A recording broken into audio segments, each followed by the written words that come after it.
O Epstein ele começa a circular nesse alto escalão. É claro que, já que a gente está falando de atores e atrizes, muitos viajaram para a ilha, frequentavam a casa dele, frequentavam o apartamento dele em Nova York. Inclusive, ele era vizinho do Howard Lutnick, que é o atual secretário de comércio do Trump. Olha só. Que é do Cantor Fitzgerald, o famoso banco, né, lá de Nova York. Então, esse cara começa a ter um poder muito grande. Ele não apenas vira um cara que faz networking com várias pessoas, mas ele também tem interesses em várias áreas diferentes. Por exemplo, esse cara patrocinou várias pesquisas científicas em Harvard. Aí você fala, mas por quê? Qual é o interesse dele nisso? Em querer saber, em ter contato com Stephen Hawking. Porque, na verdade, a tese que se levanta é que ele trabalhava para agências de inteligência de fora dos Estados Unidos e essas agências de inteligência queriam usá-lo para ter acesso às pesquisas científicas mais avançadas para ver o que ali poderia ser militarizado. Então, para entender o desenvolvimento de novas armas. Porque a gente não pode esquecer que os Estados Unidos venceram a Segunda Guerra Mundial porque eles tinham os melhores cientistas. Projeto Manhattan, né? Bomba atômica. Então, o Sr. Howard Lutnick, que é o da Cantor Fitzgerald, né? Que é o atual secretário de comércio do Trump. Então, é muito interessante a gente entender isso, né? Que a gente conhece Epstein como um cara que fazia maldades com mulheres.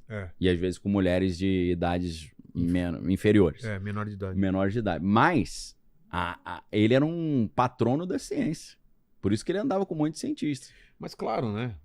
O pessoal tenta se rodear de virtude para ninguém desconfiar, né?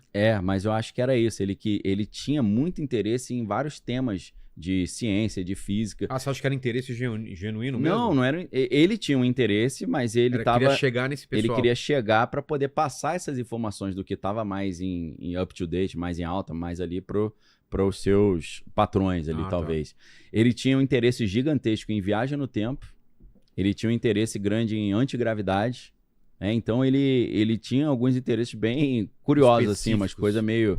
inteligência artificial também, criptomoedas. Ele foi um dos primeiros patrocinadores e investidores no Bitcoin.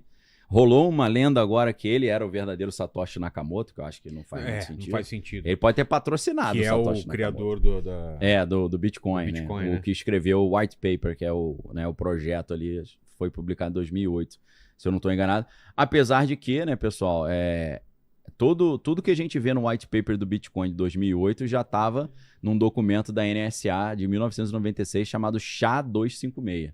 SHA-256 era uma proposta de uma moeda digital. E por que a NSA, o Sistema de Inteligência Americano, queria isso? Queria para poder fazer transações não rastreáveis, né? Para que eles pudessem...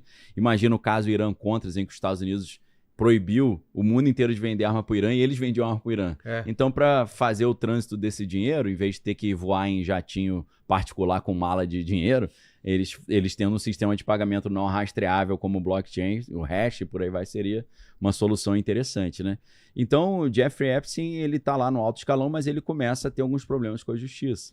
Começa a aparecer algumas denúncias, né? E numa das primeiras denúncias, o que é interessante é que o procurador do estado da Flórida, naquela época, liberou o Epstein, fez um acordo de não persecução penal e falou, tá liberado. E aí depois perguntaram para esse cara estava sendo cotado para ser um dos secretários de Trump, aí fizeram uma sabatina com ele e falaram, por que você liberou o Epstein? Aí ele falou, tive que liberar, né? E aí os caras falaram, mas por quê? Ligaram pra mim e falaram, esse cara é um agente de inteligência, tá acima do teu nível, libera esse cara aí, senão vai ficar ruim pro teu lado. Aí ele falou, liberei, né? Claro. Entendeu? Eu esqueci o nome desse cara, mas é fácil de achar essa história. Então, Epstein, ele começa a ser enquadrado pela polícia, depois ele vai preso, aí ele sai da prisão, aí ele é preso uma segunda vez, e nessa última vez que ele foi preso, ele acabou, em tese, tirando a sua própria vida na prisão.